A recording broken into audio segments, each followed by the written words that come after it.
প্রেম করব কিভাবে, সব নায়কই তো বিবাহিত। ঢাকাই চলচ্চিত্রের বর্তমান প্রজন্মের নায়িকা প্রার্থনা ফারদিন দিঘি শিশুশিল্পী হিসেবেই সিনেমা জগতে পা রাখেন দিঘি। একসময় শাকিব খান, ডিপজলের মতো তারকাদের সঙ্গে পার্শ্ব চরিত্রে অভিনয় করলেও বর্তমানে তিনি পুরো দমে নায়িকা হিসেবে মূল চরিত্রে কাজ করছেন। তবে মোবাইল অপারেটর কোম্পানি গ্রামীণ ফোনের ময়না পাখির বিজ্ঞাপনে অভিনয় তাকে রাতারাতি খ্যাতি এনে দেয়। বাবা জানো, আমাদের একটা ময়না পাখি আছে না, সেই আজকে আমার নাম। কাজী হায়াত পরিচালিত কাবুলিওয়ালা দিঘির অভিনীত প্রথম চলচ্চিত্র। 2006 সালে এই সিনেমায় অভিনয় করে জাতীয় চলচ্চিত্র পুরস্কার জিতে নেন দিঘি। এরপর 2008 সালে এক টাকার বউ ও 2010 সালে চাচ্চু আমার চাচ্চু চলচ্চিত্রে অভিনয়ের কারণে শ্রেষ্ঠ শিশু চলচ্চিত্র অভিনেত্রী হিসেবে জাতীয় চলচ্চিত্র পুরস্কার জয় করেন। তবে নায়িকা হিসেবে অভিষেকের পর খুব একটা সুবিধা করতে পারেননি তিনি। অনেকেই বলছেন দিঘি এখনো পুরো দস্তুর নায়িকা। তবে সম্প্রতি ঈদ উল ফিতরে মুক্তি পাওয়া জঙ্গলি সিনেমায় অভিনয় করে ব্যাপক প্রশংসা কুড়িয়েছেন দিঘি।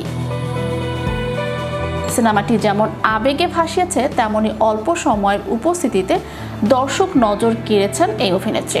সম্প্রতি এক অনুষ্ঠানে প্রেম ও ব্যক্তিগত অনুভূতি নিয়ে খোলামেলা আলোচনা করেছেন দিঘি। প্রশ্নোত্তর পর্বে কাজ করতে গিয়ে কারো প্রেমে পড়েছেন কখনো, এমন প্রশ্নের জবাবে দিঘি বলেন, প্রেম করব কিভাবে, সব নায়ক তো বিবাহিত। আমি যখনই কোনো সেটে যাই দেখি বেশিরভাগ নায়কই এঙ্গেজড বা বিবাহিত।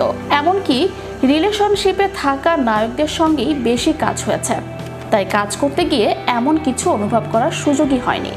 আমি সব সময় নিজের ফোকাস কাজের উপর রাখি, যাতে কোনো ব্যক্তিগত অনুভূতি শুটিং সেটে প্রভাব না ফেলে, সেদিকে লক্ষ্য রাখি। ঢাকাই চলচ্চিত্রে দিঘি একজন সাবেক শিশুশিল্পী হিসেবে ক্যারিয়ার শুরু করলেও বর্তমানে তিনি পুরো দমে নায়িকা হিসেবে কাজ করছেন। স্পষ্ট বক্তব্য এবং সরাসরি পয়েন্টে কথা বলার জন্য তিনি নতুন প্রজন্মের কাছে প্রশংসিত। ঢাকাই চলচ্চিত্রের বর্তমান সময়ের নায়িকা প্রার্থনা ফারদিন দিঘি।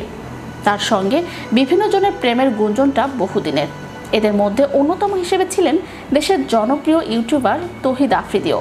যদিও প্রেমের বিষয়ে বরাবরই নিজের অবস্থান স্পষ্ট করেছেন দিঘি, তারপরও তার প্রেম নিয়ে আলোচনা থামছে না। তবে এবার নায়িকার মন্তব্যে জানা গেছে প্রেমিক সংকটে ভুগছেন তিনি। চ্যানেল 52 বিনোদন ডেস্ক।